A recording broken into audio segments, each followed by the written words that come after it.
Gunarwan dan Gunarwati sekalian, ketemu lagi ya di channel saya Gunar Os dan lagi agak bingung ya. Kenapa lagi agak bingung? Karena setelah pertandingan West Ham kemarin saya ingin membuat video review, tapi gimana ya? Agak tidak bisa mengumpulkan kata-kata yang tepat gitu loh. Berusaha pengen bikin skrip, pengen bikin visual untuk video, tapi idenya yang apa ya, yang cukup untuk bisa mengeluarkan unek-unek ini tuh nggak idenya nggak keluar gitulah. Makanya nggak bikin video berapa hari terakhir ini, karena mencoba untuk mengeluarkan pemikiran ini dalam bentuk visualisasi, dalam bentuk skrip, nggak keluar dengan baik. Jadi akhirnya saya pikir ya udahlah, rekam aja, kita ngomong. Keluarnya seperti apa, kita lihat gitu ya. Teman-teman, sebelumnya perkenalkan dulu, channel saya adalah fans channel Arsenal. Jadi kalau teman-teman ngefans dengan Arsenal atau suka dengan konten-konten sepak bola semacam ini, boleh yuk di like, share, dan subscribe ya. Ya, kalau kita mau ngomong sekarang, kita tertinggal 11 poin dari Liverpool. Tinggal tersisa 12 pertandingan lagi ya untuk Arsenal.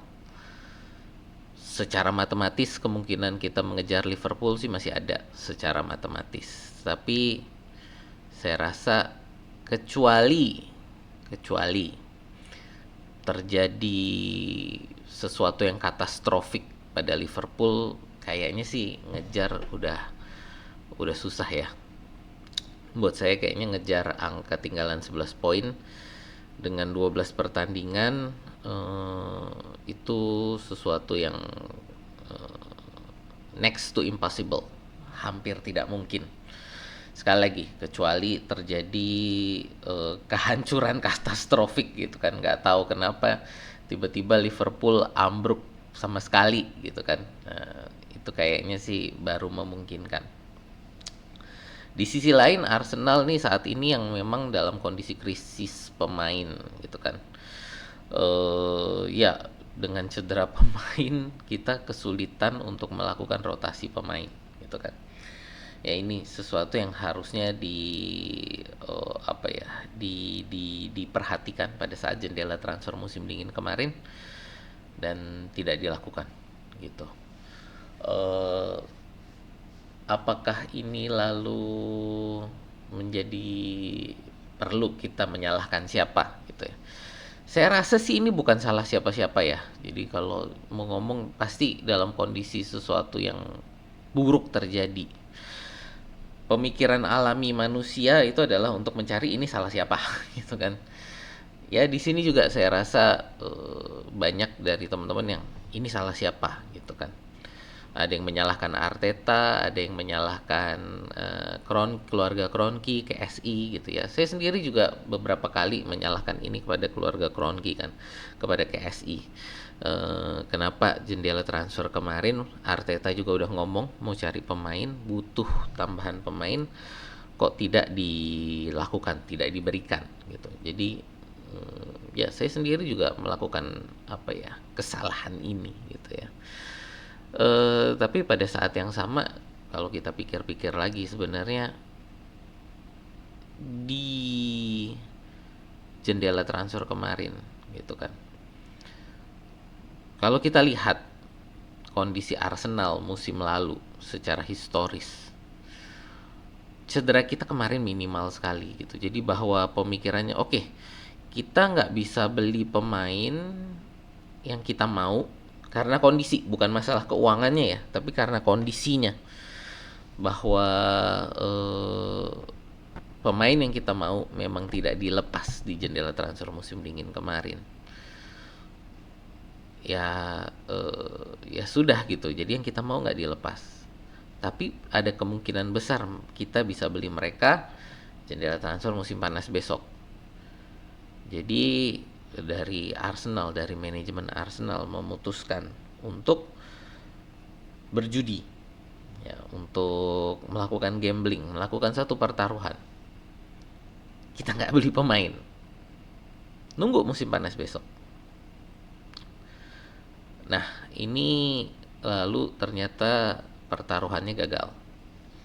Sebenarnya sih, ya, kalau kita lihat gitu ya, harusnya ini menjadi satu perhatian. Kenapa? Karena dari awal musim ini terjadi dan terjadi lagi gitu. Jadi harusnya jangan berjudi dalam kondisi yang lagi terpuruk gitu loh. Jadi ibaratnya kalau kalau kita sebenarnya sih apa ya, nggak mau melakukan analogi perjudian tapi eh, kondisinya Arsenal melakukan pertaruhan di saat tidak bisa, dalam kondisi tidak bisa menerima kekalahan gitu loh. Dalam artian kalau sampai pertaruhannya gagal, bubar gitu loh. Jadi itu yang menurut saya, pertaruhan kalau mau dilakukan pada saat kalau pertaruhannya gagal, efeknya minimal gitu loh. Dan saat ini efeknya terlalu besar pertaruhan yang dilakukan, bahwa tidak bisa kita lalu bersaing gitu loh pada saat pertaruhannya gagal, dan akhirnya pertaruhannya gagal gitu ya. eh, Ya, di situ sih menurut saya mungkin kalau kita mau ngomong kesalahan dari manajemen Arsenal di sana. Yang lain mau menyalahkan untuk Arteta gitu kan. Kalau menurut saya sih menyalahkan Arteta ini sesuatu yang bodoh gitu ya. Kenapa saya bilang bodoh? Apa yang dilakukan Arteta musim ini itu menurut saya adalah satu keajaiban. Kenapa keajaiban? Eh, dengan kondisi pemain cedera, dengan kondisi eh, apa ya, dan cederanya ini bukan tersebar ya. Entah kenapa Arsenal musim ini cederanya selalu terkonsentrasi ke satu posisi. Pernah satu titik back kiri kita cedera sampai habis back kiri kita gitu loh. Padahal back kiri kita ini adalah posisi paling rame gitu loh ya. Paling banyak pemainnya back kiri kita nih ya. Ada Tierney, Zinchenko, Calafiori, eh Kiwior, Miles Lewis Kelly, 5 pemain ya. Di posisi lain paling pol 3 pemain gitu loh. Jadi ada 5 pemain dan kita sempat habis karena cedera back kiri kita gitu loh. Terkonsentrasi di satu titik. Back kanan kita ya cuman tinggal Timber gitu kan. Ya, Ben White sekarang udah balik. Ya, itu lalu sempat di midfield kita kanan Odegaard, nggak ada pelapisnya. Nwaneri ya mencoba, masih kurang begitu bagus juga untuk posisi, bukan kurang bagus lah, kurang bisa mengganti gitu. Lalu penyerang kanan di mana penyerang kanan itu kita berarti Saka, Jesus, eh, Martinelli gitu kan, itu cedera semua gitu. Dan sekarang penyerang depan, Havertz dan Jesus cedera gitu. Kondisinya seperti itu gitu, dan kita masih bisa bersaing di peringkat 2. Kalau kita lihat kayak kayak Manchester City gitu kan, cedera pemain langsung hilang gitu kan. Cedera pemain yang terjadi gitu, hanya beberapa, padahal untuk nembus top 4 aja susah ya. Arsenal saat ini bisa tembus, masih bersaing di, ya mungkin udah jauh lah ya saat ini, tapi bisa di runner up, lalu bisa tembus di Champions League posisi 3 gitu kan. Klub-klub lain kayak kita lihat Real Madrid, Manchester City, untuk tembus top 8 aja untuk supaya bisa masuk ke 16 besar tanpa playoff itu kesulitan gitu kan. Jadi ya apa yang dilakukan Arteta menurut saya musim ini sebenarnya adalah satu keajaiban dalam, ya itu sendiri aja, dari kita lihat itu sendiri aja itu adalah suatu keajaiban gitu loh. Eh Terus gimana gitu ya? Ya menurut saya sih tinggal yang kita lakukan musim ini ya sudah tinggal berusaha sisa musim ini tampil sebaik mungkin aja gitu. Kasih kesempatan mungkin bagi pemain-pemain muda. Ya kita lihat para pemain muda ya saat ini mungkin kita untuk IPL sudah nothing tulus. Mungkin kasih waktu bermain untuk eh, untuk kayak Charles Sagoe Junior, lalu untuk Nathan Butler Oyedeji gitu kan. Ya itu kasih waktu bermain lah bagi mereka gitu kalau menurut saya ya. eh Ya mungkin untuk siapa lagi ya. Ya untuk pemain-pemain kita lah, untuk sekaligus juga untuk merotasi. Kemarin kan kita juga lihat untuk si siapa namanya, Ethan Nwaneri, ya ada terjadi cedera ringan gitu, kram. Rotasi sekali lagi, masalah rotasi, kita perlu merotasi pemain-pemain kita gitu kan. Jadi saya rasa eh, jangan terlalu memforsir juga lah pemain-pemain kita, supaya tidak terjadi cedera lebih parah lagi gitu.